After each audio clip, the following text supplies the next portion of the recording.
بسم الله الرحمن الرحيم.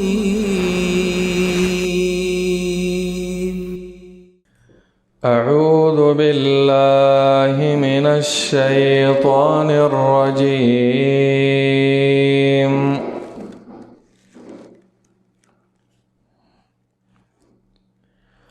قل من يرزقكم من السماء والأرض أم من يملك السمع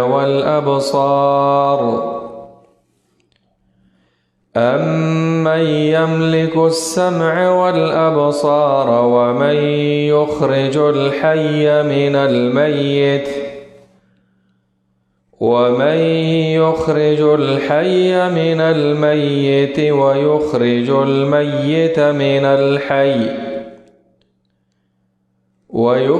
الميت من الحي ومن يدبر الأمر فسيقولون الله فقل أفلا تتقون.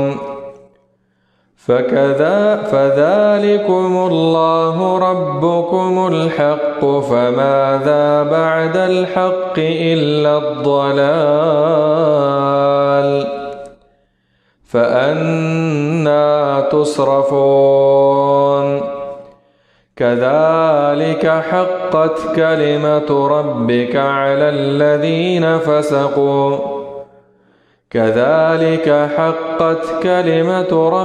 على الذين فسقوا أنهم لا يؤمنون. سورة يونس یولسم سپارہ 11 نمبر آیات دے. پا دے آیات کے اللہ رب العالمین بیانوی چې د عرب مشرکان یو طرف ته د الله پر ربوبیت باندې اقرارم کو چې رازق الله دے، مالک الله دے، د کائنات و انتظام چلون کے اللہ تعالی دے، خداغی باوجود بھئی خپل بوتان د الله سره شریکان جوړول. نو الله په دوی باندې دلیل نیسی، دلیل داسې چې ګورئ باران ورون کې الله تعالی دے، رزق الله درکئی، اولاد الله درکئی، ژوند الله درکئی، مرګونه الله تعالی راولي. نو بیا په کوم دلیل باندې تاسو د دې بوتانو، تاسو د دې بے اختیار مخلوق تاسو بندگی کوئ؟ لږ خود عقل نه خو کار واخلئ، د داسې چا بندگی کوئ چې هغه خو اختیار او واک خو لري کنه. نو فرمای رب العالمین قل ورته ووایه اے حبیبا من یرزقکم من السماء، سوک رزق در کوي تاسو ته د اسمان نه مراد رزق ورکولا د باران په توسط باندې چې باران را ورون کې ذات سوک دی الله تعالی.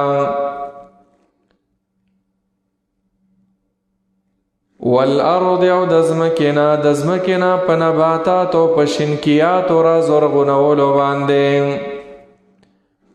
په میوو او په فروټو باندې، دارنګې غله او دانو باندې چې ستاسو خوراک وي، دا ټول رزق تاسو له څوک درکوي؟ الله تعالی. اسمان نه اصل کې رزق چې دی باران د اوبه دي، دا اوبه په دې اوبو سره د ځمکه وشو کې ټول شنکیات پکې راوخیږي، نو انسان د هغې نه فایده اخلي بیا. او چې اوبه نه راوریږي هلته انسان ژوند هم نشي کولی، لاندې ځمکه کې هم اوبه دن نه ځي بیا. او دارنګې خوراکم به نه را زرغونیږي. وجعلنا من الماء كل شيء حي. الله تعالی وی هر شي کې چې موږ ژوند اچولې د دې اوبو د وجنه، او خاص کر د باران د اوبو په باره کې رب العالمین فرمایي فلينظر الانسان الى طعامه انا صببنا الماء صبا. سورة عبس وتولى کې براشي. دا انسان د لږ سوچ او فکر وکړي چې موږ د برانه اوبه چې د سراتو یو. ثم شققنا الارض شقا. دا ځمکه وشوکو د دې اوبو د وجنه په دې کې تخمونه راوخیږي. فأنبتنا فيها حبا وعنبا وقضبا. دانیم پکې راخیږي، فروټ عنب او کجوري وغیره دا ټول راوخیږي، خو سبب هم دا باران وي. زیتون او خونه دا ټول پکې راخیږي، بلکې ګڼ ګڼ باغونه و حدائق غلبا وفاکهة وابا. نو الله ذکر ته فرمایي من يرزقكم، دا رزق تاسو له څوک درکوي د اسمان نه د باران په شکل او د ځمکې نه د نباتاتو د را زرغونېدو په شکل باندې. امن يملك السمع والابصار. وس الله تعالی بل دلیلم دوی ته پیش کوي، عقلی دلیل. امن ایا څوک دی یملک السمع چې مالک دی د پیدا کولو د غوږونو ستاسو، یعنی څوک اختیارمند دی. السمع نه مراد طاقت د اورېدلو چې اچولې په دې غوږونو کې، او طاقت د لیدلو چې اچولې په دې سترګو کې. دا د چا په اختیار کې دي؟ دا ټول چا کړی دی؟ الله تعالی کړی دی کنه. دوی داسې نشي ویلی چې دا زمونږ د باباګانو کړي، زمونږ بوتانو، ځکه د دوی بوتان او باباګان لا پیدا نو د خلکو سترګې غوږونه وو. داسې هم نشي ویلی چې دا باران دا زمونږ باباګان راوروي، ځکه دا نو باباګانم نو، بوتانم نو، معبودان باطلم نو، دا بارانونه راورېدل. الله رب العالمین قرآن کے بل ذکر فرمائی جواب ولتور کے پیغمبران قل هو الذي انشاکم، اللہ تاسو پیدا کری ای، وجعل لكم السمع والابصار، او دا د غوږونو طاقت او د سترګو طاقت داوم در رب العالمین در کړي. وس اختیار هم د الله تعالی سره دی. اینی ٹائم که رب العالمین غواړي ستاسو د سترګو نظر به ختم کی، ستاسو د غوږونو طاقت به ختم کی. الله قرآن کې هم داسې فرمایي قل ارأیتم ان اخذ الله سمعکم وابصارکم. ایک الله رب العالمین غواړي او ستاسو د سترګې، ستاسو د غوږونه دا د تاسو نه واخلي، معنا دا قوت نه واخلي. څوک شته چې تاسو له واپس دا قوت د اورېدو او د لیدو درکړي؟ نه اختیار د الله سره. ولو شاء الله لذهب بسمعهم وابصارهم. دا ټول آیتونه په دې دلیل دي چې د سترګو او د غوږونو طاقت د الله سره دی. دې کې عزیزانو دو قسم عقیده، یو عقیده د توحید ده چې دا زمونږ دا بدن چې دی د الله جوړ کړی، الله مونږ له را کړی دی، اختیار وسم د الله سره دی.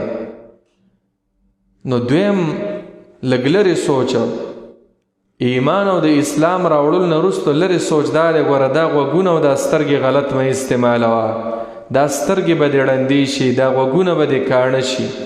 الله قرآن کې وایي ولو شاء الله لذهب بسمعهم. خو الله صبر والا ذات دی، حلیم ذات دی. کنه په ورځ د قیامت به بیا عذابونه انسان ته ملاویږي، دې سترګو ته، دې غوږونو ته، دې هر بدن ته به بیا جدا جدا هغه سزا ملاویږي، هر اندام ته. نو دا سوچ پکار دی. امن یملکو، ایا څوک دی چې مالک دی او اختیار مند دی، واکدار دی، السمع د پیدا کولو د غوږونو یا د طاقت ور کولو د دې غوږونو، والابصار او د سترګو کې دا نظر چې اچولی دی الله تعالی. دې کې سوچ وکړئ دا غوږونه څنګه اورېدل کوي، انسان ته قاصر دی، انسان د دې حقیقت ته نشي رسیدی. یو شان انسان وي، تاسو به لیدلی وي دا ګونګین، یو شان سترګې وي زمونږ په شان، غوږونه هم زمونږ په شان وي، دا ژبه هم زمونږ په شان وي، بلکې په صحت کې زمونږ نه تندرست هم وي. الله هغې کې دا طاقت نه دی اچولی او تعالی طاقت درکړی. د هغې په غوږونو کې الله دا طاقت نه اورېدو نه دی اچولی. نو خپل دې نعمت باندې د الله شکر ادا کوه. شکر یې دا دی چې ګناه مه کوه. دریم دلیل عقلی دا دی ومن یخرج الحی، او څوک دی یخرج الحی چې راوباسي ژوندی من المیت د مړي نه، ویخرج المیت راوباسي مړی من الحی د ژوندي نه. حی او میت کې د علماو ډېر تفسیرونه دي. یو دا دی ومن یخرج الحی، څوک دی چې راوباسي ژوندی انسان من المیت د مړې نطفې د انسان نه، چې د منی د نطفې نه دا انسان پیدا کی. ویخرج المیت راوباسي دغه نطفه دغه منی من الحی د ژوندي انسان نه. دویم ومن یخرج الحی، څوک دی چې راوباسي ایمان والا او عالم من المیت د کافر نه او د جاهل نه. ویخرج المیت راوباسي کافر او جاهل من الحی د عالم او د مؤمن نه. دا سړیر کیږي کنه، پلار مؤمن وي زوی کافر وي، او پلار کافر وي زوی مؤمن وي، پلار جاهل وي انپړ وي پسم نه پوهیږي زوی عالم وي، یا د دې اپوزیټ عکس. دا ټول څوک کوي؟ الله تعالی. حی ذاکر تم وایي چې ذکر ډیر کوي. نبی علیہ السلام فرمائی مثل الذي يذكر ربه والذي لا يذكر ربه كمثل الحي والميت. کم انسان چې د الله ذکر کوي، د الله د کتاب سره تعلق ساتي، دا ژوندی دی، د ژوندي زړهواله دی. او کم انسان چې ذکر نه کوي، د الله د کتاب سره تعلق نه ساتي، دا مړ دی، زړه یې مړ دی. دا نو یخرج الحی والمیت دی ټولو ته شامل دی.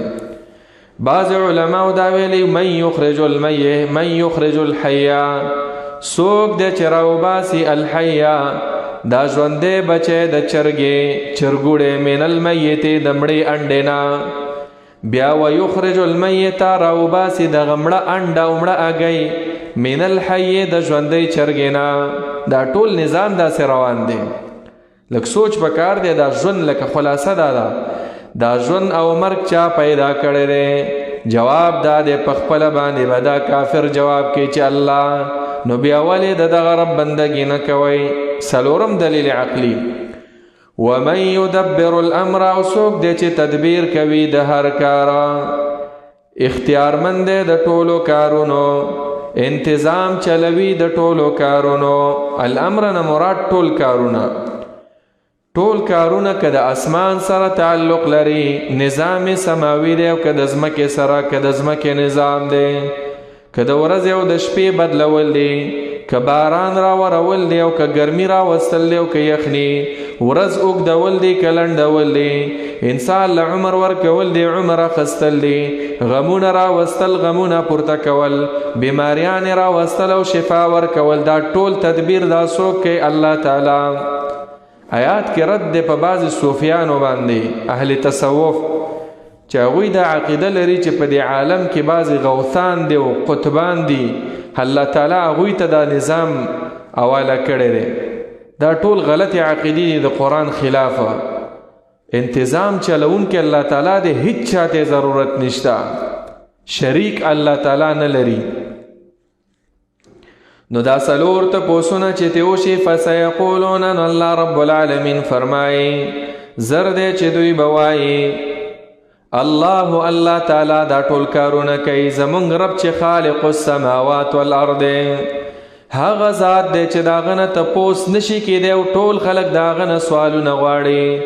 یسأله من فی السماوات والارض، او لا یسألو ذات دی داغه نه څوک تپوس کولی نشي، خلق داغه نه سوالونه کوي، داغه نه غواړي. داسې کامل ذات دی، د پیریانو بادشاہ دی، د فرشتو بادشاہ او مالک دی، د انسانانو د نیکانو انسانانو پیغمبرانو د بدانو د ټول اختیارمن الله رب العالمین دی د اسمانونو د ځمکو د کاڼو بوټو غرونو سمندرونو هواګانو انسانانو پیریانو حیواناتو حشراتو نباتاتو شجراتو د دې ټولو مالک او د ټولو انتظام چلونکی یوازې یو الله دی. داسې عقیده ساتل او په دې باندې د مشرکانو اقرار کو فسيقولون الله، دوی به ویل چې الله یې کوي که نه.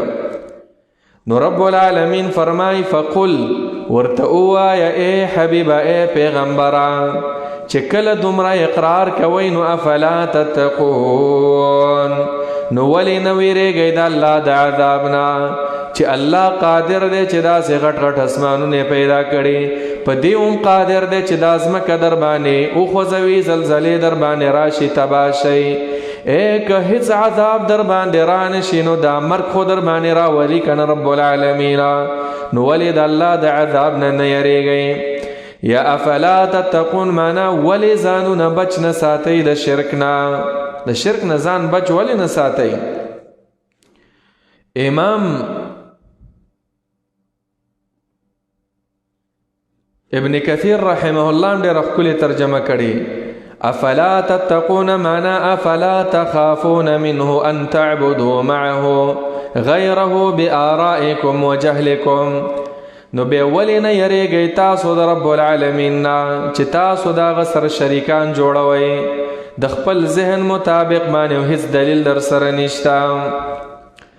فذلکم الله ربکم، دا نتیجه د مخکې آیات د پاره ده چې ګورئ هر کله باران را ورون کې ذات الله تعالی د ژوند ورکون کې الله، مرګ را وستون کې الله، وګونو طاقت الله ورکړي، بلکې ټول نظام چلون کې الله تعالی دی. نو فذالکم د دغه صفات والا موصوف ذات تاسو ته مې بندگانو الله تعالی دی. څوک دی الله تعالی؟ ربکم چې رب تاسو دی، پالنه کوونکی ستاسو، تربیت کوونکی ستاسو. څنګه رب دی؟ الحق، رښتینی رب دی، حق رب دی. همدغه رب رښتینی دی او باقی د دې نه علاوه چې څومره دي دا ټول ګمراهان دي، دا ټول باطل دي. د لا اله الا الله ترجمه هم دا ده، لا اله نشته دی حقدار د بندګۍ، نشته دی لایق د بندګۍ، نشته دی حق اله.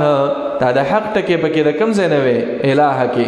دا د دې آیتونو د وجې نه چې الله وی الحق، حق ذات، حقدار ذات د عبادت، لایق د عبادت ومغه الله تعالی دی. بیا رب العالمین فرمایي فماذا بعد الحق الا الضلال، فماذا نو څه شی بعد الحق رستو د حقنا، یعنی نشته دی، یعنی د الله تعالی نه رستو د الله تعالی نه څوک دی چې تاسو یې بندګي کوئ؟ الله وایي شته دی، خو الا الضلال مگر گمراهی ده.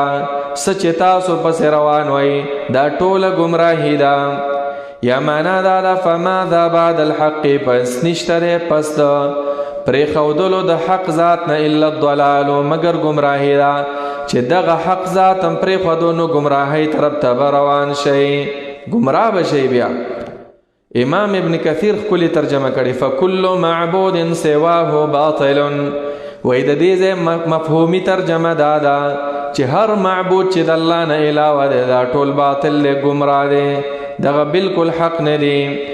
نو چې داسې شو چې رب الله حق ذات دی او د الله نه علاوه ټول گمراه دي چې څوک یې بندګي کوي، نو فانا تصرفون، نو کوم خواته ګرځولی شئ تاسو پس د حقانیت د اسلام نه، پس د اقرار کولو ستاسو نه چې الله رازق دی، مالک دی، مدبر دی، نو ولې بل طرف ته بیا اوړئ؟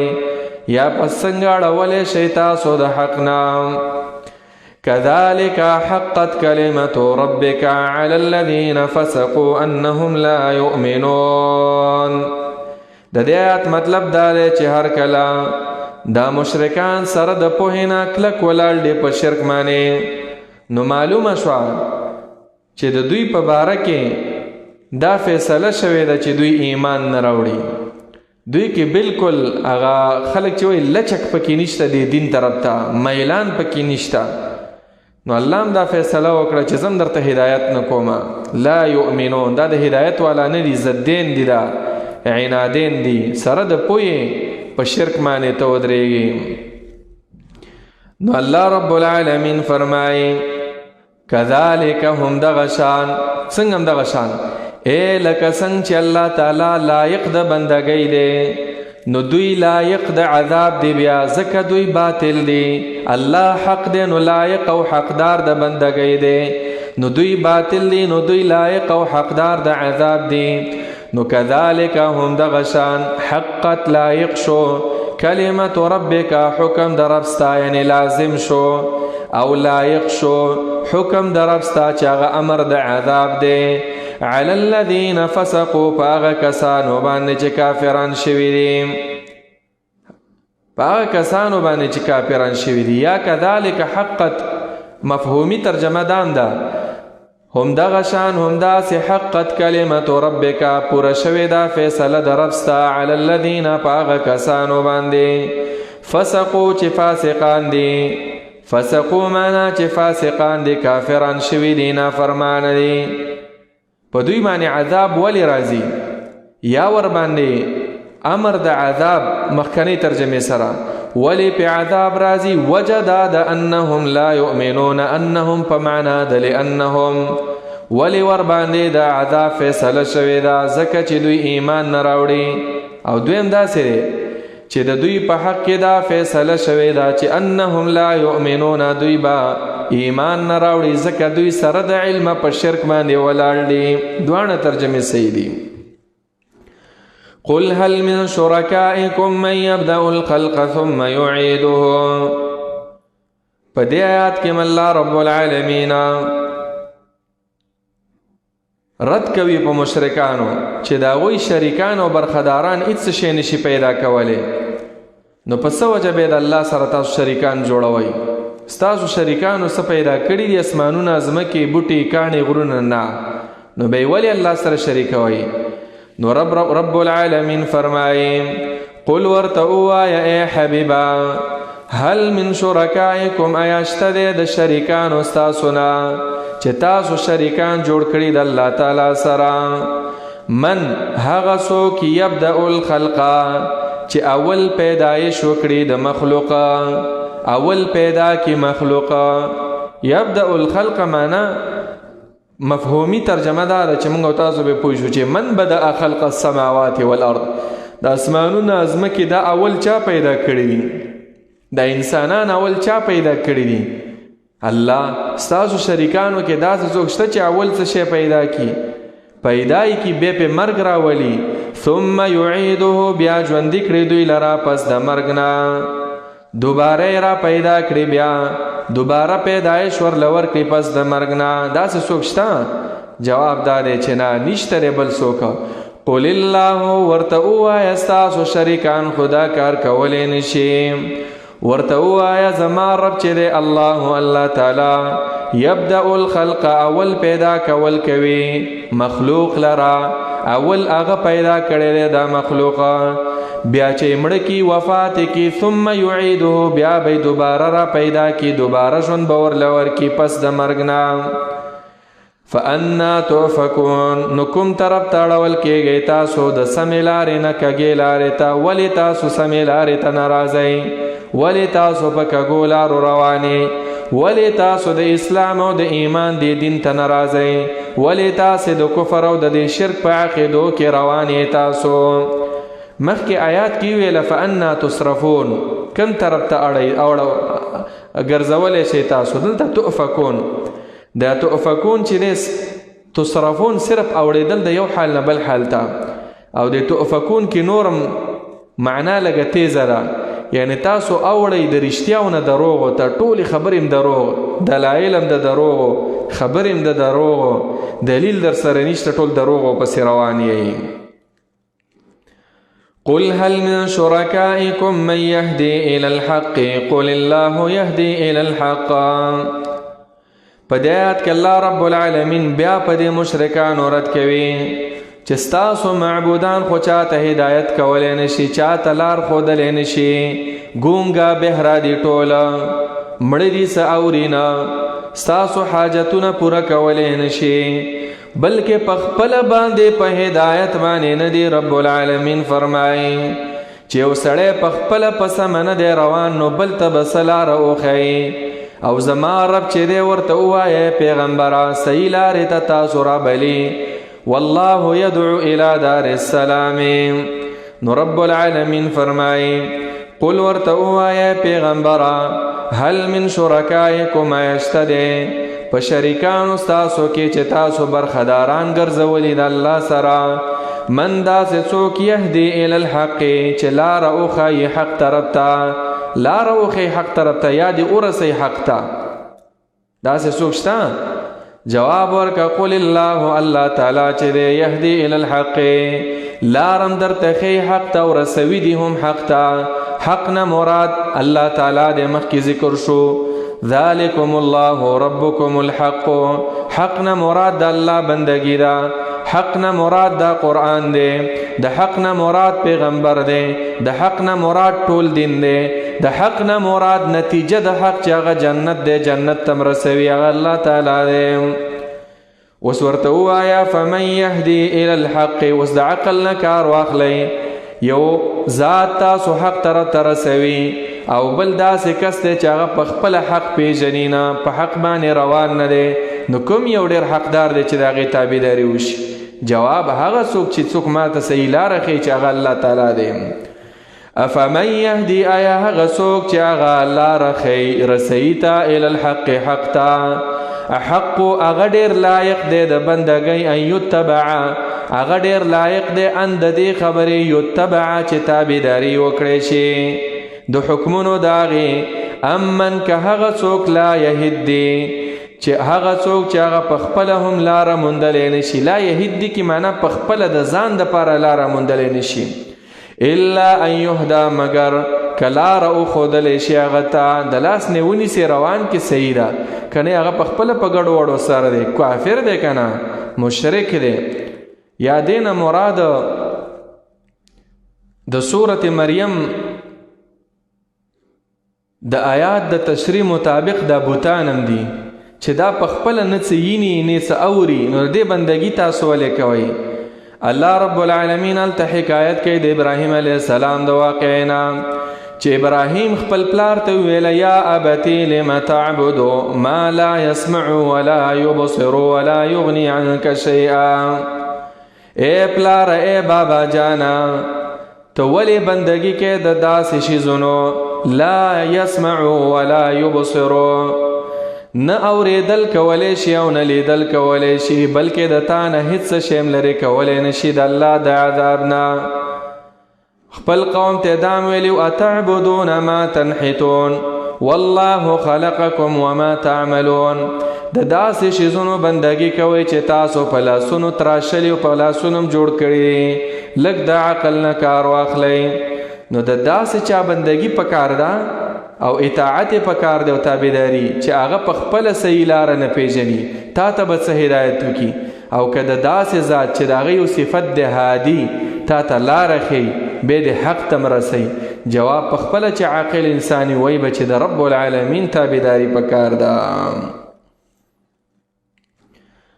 نو بیا رب العالمین فرمایي فما لکم نو سباعست تاسو لرا سباعست تاسو لرا چې کیف تحکمون څنګه فیصلې کوئ تاسو یا فما لکم نو څه دلیل دی تاسو سره کیف تحکمون څنګه فیصلې کوئ تاسو بې دلیل او د عقل خلافه. نو دلایل خو در سره ټول ختم شو نو چې نشته اوس خو راشئ اوس یې ومنئ اوس صحیح فیصله وکئ. کیف تحکمون یعنی اتباع د دین د الله تعالی پرېږدئ او اتباع د ګمراهۍ کوئ. نو دا څنګه فیصلې دي ستاسو؟ صحیح فیصله وکئ د صحیح دین تابعداري وکئ او د دې ګمراهیانو د دې فضولیاتو د دې دنیوي نظامونو دا چې انسان یو نظام جوړ کړی دې ته دین مه وایه. انسان یو قانون جوړ کړی دې ته دین مه وایه. دین الله تعالی چې کوم رالیږلی دې ته یې وایه. هغه که د هر څه شي سره تعلق لري که هغه د نکاح مسلې وي که د مونځ مسلې وي که د زکات مسلې وي که د حقوقو مسلې وي که د معاملاتو وي که د آخرت مسلې وي که د دنیا مسلې وي دغه دین دا اومنه کیف تحکمون الله وایي څنګه فیصلې کوئ تاسو یعنی فیصلې هم غلطې دي وما يتبع اکثرهم الا ظنا په دې آیات کې الله رب العالمین رد کوي په دوی باندې چې د دوی دا مشران دام صرف په اټکل پسې روان دي چې دا خپل کشران خپل عبادت ته رابلي دا مشران تش په ګمانونو پسې روان دي دا وایي کیدای شي موږ په حق یو هېڅ دلیل ورسره نشته هغې په ګناه پسې روان دي یا وما یتبعو دا ټول اکثرهم ظنا دا ټول اکثر دا چې دي دا په ګمانونو پسې روان دي دلیل ورسره نشته د قرآن آیات ورسره په دلیل کې نشته اکثر الله تعالی ځکه ویله چې بعضې د دوی نه چې دی خپلو خواهشاتو پسې رواني هغه د هېڅ چا په مذهب نه وي داسې ډلې په دې دنیا کې شته چې بالکل بې دینه دي هیڅ یو دین ته منسوب نه دي نو رب العالمین فرمایي وما یتبع اکثرهم تابعداري نه کوي ډېر د دوی نه الا ظنا مگر د ګمانونو او د اټکله ظنن مراد دا دی چې دلیل ورسره نشته دی قرآن آیات ورسره نشته دی ان الظن لا یغني من الحق شیئا یقینا دا ګمانونو پسې تک چې دی لا یغني فایده نه ورکوي من الحق د حق په باره کې شیئا هېڅ شی نه بې پروا کوي لا یغني نه بې پروا کوي د حق په باره کې د هېڅ شی یعنی چې ته ګمان پسې روان شي ته به حق ته ونه رسېږي دویمه معنا دا ده چې دې ګمانونو پسې روان شي من الحق معنا د الله د عذاب نه چې هغه حق ذات دی د هغې نه به ته بچ نه شي عذابونه به رب العالمین درکوي ګمان د دوی دا او د دې کشران وي چې دا زمونږ مشران چې دي مخکې ایتونو کې ذکر شو دا خو به سفارش کوي د الله په وړاندې او موږ به ډایرک جنت ته بوځي او په دنیا کې هم دا سفارشیان چې دي په الله نعوذ بالله زور د بره دی دې ته شفاعت قهریه وایي د خپلو باطلو معبودانو باره کې به دا عقیده ساتله دا به ویله چې موږ په دنیا کې زمونږ حاجتونه هم دوی پوره کوي او په الله یې پوره کوي نو دا د دوی ګمان دی او دا غلطه خبره ده رب العالمین فرمایي ان الله یقینا الله تعالی علیم پوهه ذات دی بما یفعلون په هغه کارونو باندې چې دوی کوي علیم بما یفعلون په ټولو هغه کارونو باندې چې دوی کوي الله رب العالمین پې پوهه دی الله پې پوهه دی نو الله به ورسره بیا دې آیات کې اصل کې تهدید دی لکه عام موږ او تاسو وایو چې زه در باندې پوه یم دا ته چې څه کې ګورو به په دې ځای کې هم تهدید دی امام ابن کثیر هم لیکلي تهدید لهم ووعید شدید لأنه تعالی اخبر انه سيجازيهم على ذلك اتم الجزاء الله وایي زه در باندې خبر یم او زه به در سره بیا ګورم پرېږده په دې دنیا کې یو څو ورځې مزې وکئ آخرت کې به درله بیا عذابونه در کوم وما كان هذا القرآن أن يفترى من دون الله بدايات كالله رب العالمين رشتنواله ذکر کوي اعجاز د قرآن چې قرآن چې دی دا صحیح کتاب دی رشتنی کتاب دی او یو څو صفات د قرآن اول دا دی چې دا د ځان نه جوړ شوی نه دی دویم صفت د قرآن دا دی چې دا د الله د طرفه دی د غیر الله د طرفه نه دی دریم صفت دا دی چې دا مخکې څومره کتابونه تیر شوي د هغې رښتیني کوونکی تصدیق دی څلورم صفت دا دی چې دې کې تفصیل د احکاماتو د الله تعالی دی پنځم صفت دا دی چې لا ریب فیه د شک نه بالکل پاک کتاب دی شکونه په دې کې نشته دی قرآن باره کې دا ښکلي صفات مخکې آیات سره تعلق هم دا دی چې ګوره تاسو ظنیاتو پسې روانې او ځوان هیڅ پیدا نه کوي راشي د قرآن پسې راشي یقیني کتاب چې تاسو ته فایده درکړي نو رب العالمین فرمایي وما كان هذا القرآن او ندی دا قرآن سره د داسې فصاحت او بلاغت او د اعجاز ندی دا قرآن چې دومره فصاحت او بلاغت او اعجاز لري ان یفترا چې په دروغ جوړ کړي شي کافرو به ویل چې دوی د ځان نه جوړ کړي رسو آیات کې براشي نو الله وایي چې دا د ځان نه جوړ کړي شوی دی دروغ نه دی په الله تعالی باندې دا د الله یقیني کتاب دی ان یفترا چې په دروغ جوړ کړي شي من دون الله د طرف د غیر الله نه د الله نه علاوه بل چا دا قرآن نه دی را لېږلی بلکې دا الله رب العالمین را لېږلی او دا په الله باندې دروغ نه دی دا یقینا د الله کتاب دی ولكن تصدیق الذي لیکن دا رښتینی کوونکی دی الذي د هغه کتاب بین یدیه چې مخکې تیر شوي دی مخکې چې کوم کتابونه تیر شوي د هغې تصدیق دی د تورات او د انجیل او د زبور چې هغه هم د الله کتابونه او د تصدیق کړی دی یا تصدیق الذي معنا دا ده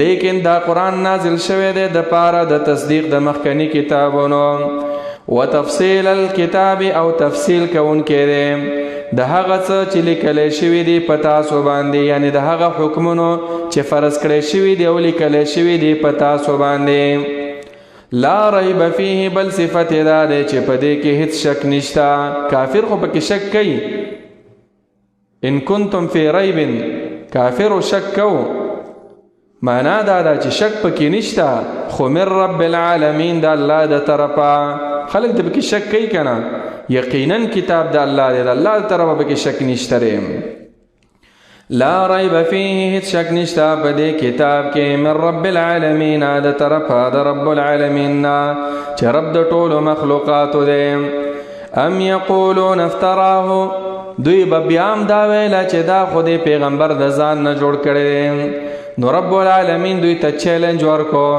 که پیغمبر د ځان نه داسې قرآن جوړولی شي نو پیغمبر خو هم ستاسو په شان انسان دی تاسو هم د هغوی په شان عرب یې تاسو هم جوړ کوئ که نه چیلنج یې ورته ورکو دې صورت کې چیلنج په یو صورت باندې دی او دا چیلنجونه قرآن کې رب العالمین په مختلف انداز کې ورکړي اول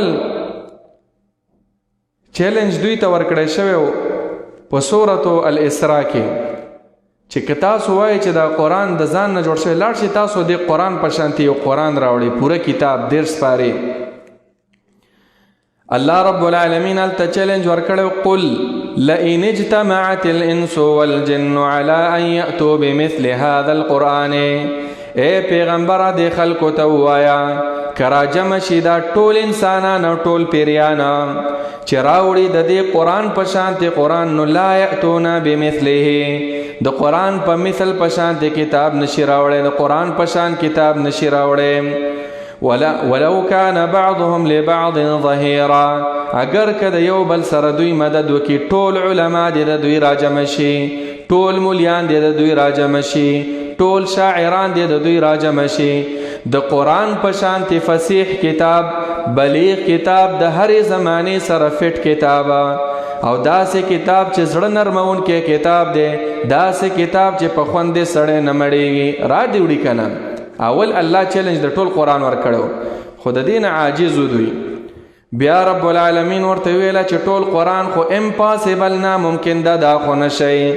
ځکه نرانی په سوره یهود کې ورله بل چیلنج ورکړی لس سورته خو راوړئ داسې سوره یهود کې وایي ام یقولون افتراه دې کافرو به ویله چې دې پیغمبر دا قرآن د ځان نه جوړ کړی دی تو ورته ووایه پیغمبره قل فأتوا بعشر سور مثله مفتریات لاړ شئ د دې قرآن په شان لس سورتونه راوړئ د قرآن د لسو سورتونو په شانتې لس سورتونه جوړ کړئ تاسو لس سورتونه اخیري لس سورتونه نه دي داسې جوړ کړئ مورخینو لیکلي کله چې دا سورت نازل شو ان اعطیناک الکوثر فصل لربک وانحر ان شانئک هو الابتر د عربو طریقه دا وه چې شاعر به شعر جوړ کو د کعبې پسې به یې راځوړنده غلاف چې نن داسې ناشنا شعر جوړ شوی د 7 معلقه کتاب د 7 المعلقات هغې ته هم دا معلقه ځکه وایي دا به راځوړندېدل د دې کعبې د کوټې پورې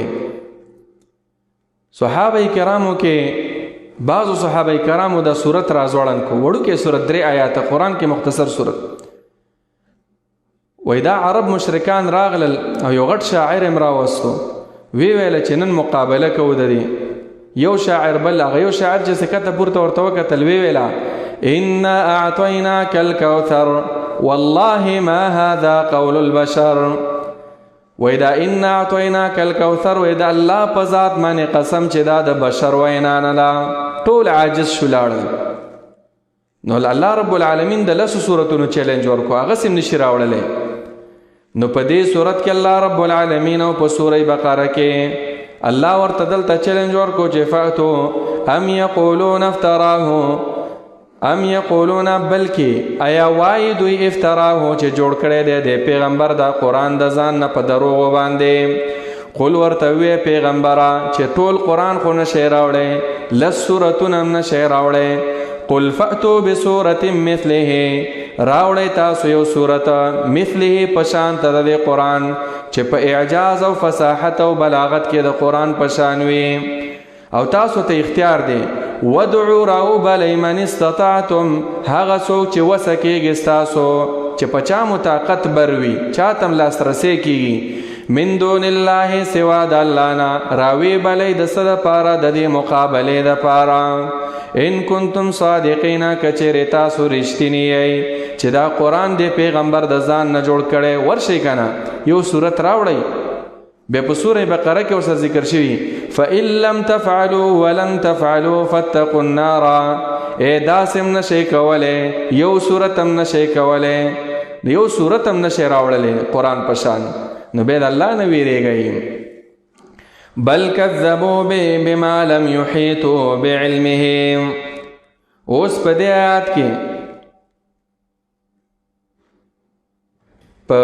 آیات کې الله رب العالمین یو بل خبره بیانوي چې دوی د قرآن نه انکار ولې کوي. وجه دا د دو وجه الله ذکر کړي. یو دا د قرآن په مقصد نه پوهیږي، او دویم چې دی دوی خو دا انکار کوي خو الله په لاده د انکار عذاب نه دی رالیږلی، نو دوی مس شوي دي. که عذاب پې راشي بیا به خپله ومني، بیا به چغې وایي. او یو دا دی اوله وجه چې د قرآن په مقصد نه پوهیږي، قدر یې ورته نه دی معلوم. او کله چې یو شی دی یو انسان دی یو شیز په حقیقت نه پوهیږي نو بیا د هغې خلاف کوي. عربو به هم داسې ویله الناس اعداء لما جهلوا. نو رب العالمین فرمائی بل کذبوا، بلکې نسبت د دروغ کړو دوی بما لم يحيطوا بعلمه. بل کذبوا، بلکې نسبت د دروغ وکړو بما لم يحيطوا په سبب د هغه څه لم يحيطوا چې نو رسیدلې بعلمه علم د قرآن ته دوی، یعنی علم د قرآن نو راګیر کړي، نو دوی نسبت د دروغ کو. بل کذبوا اصل کې داسې دی بل کذبوا القرآن، بلکې دوی نسبت د دروغ کو د الله دی کتاب ته. ولې وکړو وجه دا ده بما بای سببیا بما لم يحيطوا په سبب د دې چې دوی نو رسیدلې نوی راګیر کړي بعلمه علم د قرآن، نو د قرآن تکذیب یې وکړو. یا دویمه ترجمه داسې ده بل کذبوا، بلکې دوی نسبت د دروغ وکړو بما لم يحيطوا په هغه څه باندې لم يحيطوا چې پورا راګیروالی او احاطه ونه کړله دوی بعلمه په علم دغه، یعنی تکذیب یې وکړو په څه باندې په دې قرآن باندې. او دا قرآن داسې کتاب دی چې په دې د علومو باندې دوی احاطه نه لرله. د قرآن تشریح وکړله په دې آیات کې. قرآن څنګه کتاب دی؟ لم يحيطوا بعلمه. یو صفت دا دی که هر څومره سړی غټ عالم شي او مفسر د قرآن شي، ټول علوم د قرآن باندې احاطه کولی نه شي، انسان عاجز دی د دې نه. د دې وجه نه وګورئ قرآن څومره تفسیرونه لیکلی شي او هر مولا د بل مولا نه مختلف. د یو عالم نه یوه خبره پاتې ده، د بل نه بله پاتې ده، د بل نه بله پاتې ده. دویم ولما یأتهم تأویله، او لا تر اوسه نو راغلی دوی ته تأویله عاقبت د نه منلو د تکذیب د دوی، عاقبت د نه منلو د تکذیب د دوی، یعنی حقیقت د قرآن باندې پوی نه دي. یو معنا دا ده تأویله، تأویل نه مراد عاقبت، او هو نه مراد ضمیر راجع تکذیب ته، یعنی دوی ته هغه عاقبت د انکار نه دی راغلی عذاب په شکل باندې، نو ځکه دوی د قرآن نه انکار کوي. یا دویمه ترجمه دا ده ولما یأتهم تأویله، او لا تر اوسه نه دی راغلی دوی ته تأویله هغه حقیقي معنا د قرآن څه معنا په هغې معنې لا پوه شوي نه دي. ګورئ لفظي ترجمه یو ځل بیا د آیت واورئ. بل کذبوا بلکې دوی نسبت د دروغوالي کړی دی قرآن ته بما لم یحیطو په سبب د دې چې دوی را ګیروالی نه دی کړی احاطه نه ده کړې پوره نه دی حاصل کړی بعلمه علم د قرآن ولما یأتهم او لا تر اوسه نه دی راغلی دوی ته تأویله انجام او عاقبت د انکار د دوی که عذاب ورباندې راغی بیا به یې ومني یا ولما یأتهم لا تر اوسه نه دی راغلی دوی ته تأویله معنا او حقیقت د دې قرآن باندې پوه شوي نه دي. کذالک کذب الذین من قبلهم هم دغه شان تکذیب کړو لکه څنګه چې دې خلکو تکذیب وکړو د مشرکانو مخکې قومونو هم تکذیب کړي مخکې قومونو تکذیب کړي. امام ابن عاشور لیکلی چې د دې وجه د تشبیه څه ده الله ولې د دوی مشابهت د هغوی سره ورکړو چې تاسو هم د هغوی په شان یې وایي وجه د تشبیه دا ده چې دا کافران او هغه کافر په عینات کې یو شان دي. دویمه وجه دا ده چې دې کې انذار دی ویره ده چې تاسو خو تکذیب کوئ تاسو نه مخکې خلکو هم تکذیب کړی د قرآن او د الله د کتابونو نو په هغوی عذاب راغی په تاسو به هم عذاب راځي. او دریم په دې کې تسلی د پیغمبر ته چې پیغمبره مه خفه کېږه د نورو پیغمبرانو هم تکذیب شوی او د حق خبره چې کې خلک به د خلاف کوي نو ستا د موشي ستا خلاف به هم کېږي. نو الله فرمایي کذالک هم دغه شان لکه څنګه چې دوی دروغجن نسبت کړی وه قرآن ته کذالک هم دغه شان کذب الذین نسبت د دروغ کړی هغه کسانو من قبلهم چې مخکې د دوی نه و څه شي دی نسبت د دروغ کړی د الله کتابونو ته آسماني کتابونو ته. نو فانظر وګوره ته کیف کان عاقبت الظالمین څنګه و هغه بد انجام د ظالمانو څنګه و بد انجام د ظالمانو چې الله هلاک کړل که هلاک نه کړل. دا عادیان وګوره دا ثمودیان وګوره دا ټول الله رب العالمین هغه هلاک کړل د وجې د دینه چې د پیغمبرانو خبرې نه منله. ومنهم من یؤمن به ومنهم من لا یؤمن دا آیات دلیل دی په دې باندې چې څوک د قرآن نه انکار کوي نو هغه مفسد دی ځکه الله د قرآن د آیات په آخر کې وایي مفسدین. دویمه دا ده چې په دوی کې بعضې خلک به ایمان راوړي دا تسلی د پیغمبر ته ستا دعوت دا بې ځایه نه ځي دې کې یو تسلی د دې داعي ته هم څوک چې دعوت کې اکثره د خلکو ته ګوري چې یاره خبرې ته مې څوک غوږ نږدي کله یو کس وي کله دوی کله لس وي کله نه وي خبره مې څوک نه اوري. اخلاص سره دعوت کوه د الله دپاره یو کس دی په ورځ د قیامت به یو پیغمبر راشي ولیس معه احد چا به هم خبره نه منلي یو پیغمبر به راشي و معه احد هغې سره به یو سړی و معه رجل بل پیغمبر به راشي هغې سره به صرف دوه سړي یو پیغمبر به راشي و معه رهتن اته نه کسان به ورسره ته د الله دپاره کې که څوک یې اوري او کې نه اوري. دویمه خبره دا ده چې په اخلاص سره کې ضرور دا خبره یو چاته به ورسیږي یو څوک به ترې فایده اخلي دی دا ته به یې پېژنې نه تا به پېژنې نه الله به ستا په وجه هغه ته هدایت وکړي. ومنهم بعضې د دوی نه من داسې خلک دی یؤمنو به چې ایمان به راوړي یا ایمان یې راوړی دی په ماضي کې یا ایمان به راوړي په مستقبل کې به په دې قرآن. ومنهم بعضې د دوی نه من داسې څوک دی لا یؤمنو به چې ایمان نه راوړي په دې قرآن.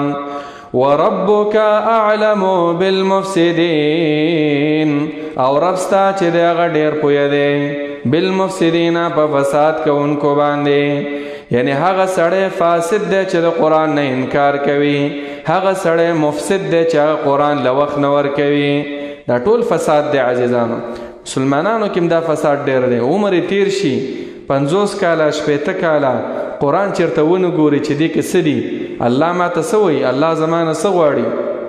په بچو باندې هم دنیوي تعلیم ایول په های لیول سکولز کې خو دا دینی تعلیم چې کوم دی د هغې هېڅ شوق نشته حالان کې د اطمینان کتاب ښکلی کتاب د نظام کتاب د ژوند کتاب د خوند کتاب هغه دا قرآن دی خو کشکې چې دا خلک پې پوه شي.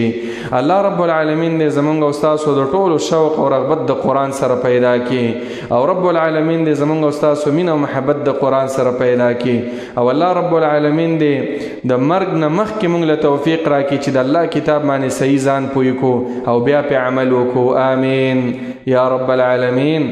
وصلى الله تعالى على خير خلقه محمد وعلى آله وصحبه أجمعين.